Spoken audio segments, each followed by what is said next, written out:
আমি শীতকাল আসলে নিয়ম করে যেদিন না হয় সেদিন কমপক্ষে 1 ঘন্টা বাচ্চাদের সাথে ব্যাডমিন্টন খেলি, যেদিন না পারি। আর যেদিন একটু বেশি সময় থাকে সেদিন 1.5 ঘন্টা 2 ঘন্টা। এটা নিয়ম। অন্য কোনো আমল বাদ গেলেও এই আমলটা বাদ কখনো যায় না। আর সারাদিন যাই করে এসে বাচ্চাদের সাথে একটা সময়।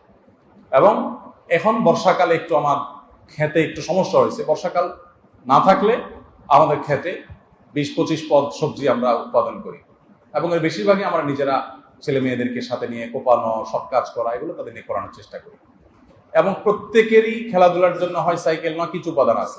নবী করিম সাল্লাল্লাহু আলাইহি ওয়াসাল্লাম মা বোনদের উৎসাহিত করেছেন যে পয়েন্টে, আমাদের মেয়েরা অনেক সময় আমাদের সাথে কম্পিটিশন করে যে ছেলেরা এই ভালো কাজ করতে পারে, আমরা কি কি ভালো কাজ করতে পারবো। দেখুন, ছেলেদের চাইতে মেয়েদের ভালো কাজ করার অপরচুনিটি কোনো ক্রমে কম নয়, বরং বেশি।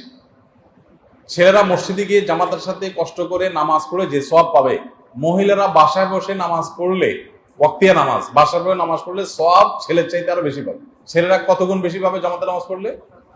27 গুণ। তাহলে 27 গুণের বেশি হলে কমপক্ষে 28 গুণ। কারণ নবী করিম সাল্লাল্লাহু আলাইহি ওয়াসাল্লাম বলেছেন, অবুয়ুতুহুন্না খায়রুল লাহুন্না, ঘরে নামাজ পড়া তাদের জন্য বেশি উত্তম, মানে বেশি সওয়াবের। তার মানে আমি 27 গুণ পালে সে মিনিমাম 28 গুণ না হলে তো বেশি হবে না। তাহলে তাদের ব্যবসাটা খুব ইজি। সন্তানদের লালন পালন করার জন্য বাবা এত কষ্ট, এত শ্রম, টাকা পয়সা কামাই করা সব করবে, আর মা বাসা থেকে যদি তাদেরকে দিন দিয়ে দেন, দিনের উপরে তাদের বেসমেন্টটা গড়ে দিতে পারেন, তাহলে ওই যে অনন্তকালের সওয়াবের একটা পথ এখান থেকে উন্মোচন হয়ে গেল। এটা আমাদের মায়েদের খেয়াল করা উচিত। কিন্তু দুর্ভাগ্যজনক বাস্তবতা হলো, বাবাদের মতো আমাদের মায়েরাও বিজি হয়ে গেছে। তাদের এখন বান্ধবীদের সাথে বিভিন্ন হোয়াটসঅ্যাপ গ্রুপে আলাপ সালাপের ব্যাপার স্যাপার থাকে। বান্ধবীদের আজকে কোথায় কোন পার্টি আছে, কোথায় কালকে 1 ডিশ পার্টি আছে, কালকে 2 ডিশ পার্টি আছে, হ্যাঁ, তারপরে কোথায় মিটিং সিটিং আছে, ইউটিউবে কোথায় কোন রান্নার আপনার ভিডিও আছে সেটা দেখতে হবে, অনেক ব্যস্ত। ফেসবুকে লাইক কমেন্ট কি আসলো না আসলো, কোন বান্ধবী কি মেসেজ দিলেন জবাব দিতে হবে, এগুলো অনেক ব্যস্ত। সন্তানদেরকে অল টাইমের প্যাকেট ধরা দিয়ে স্কুলে পাঠিয়ে দিচ্ছে। এই বাপ মা যখন বুড়ো হবে, সন্তানও এরকম অল টাইমের প্যাকেট ধরা দিয়া বৃদ্ধাশ্রমে পাঠিয়ে দিবে যে একটা স্বাস্থ্যকর খাবার দিয়ে দিই, জামাটা পরাই দিই।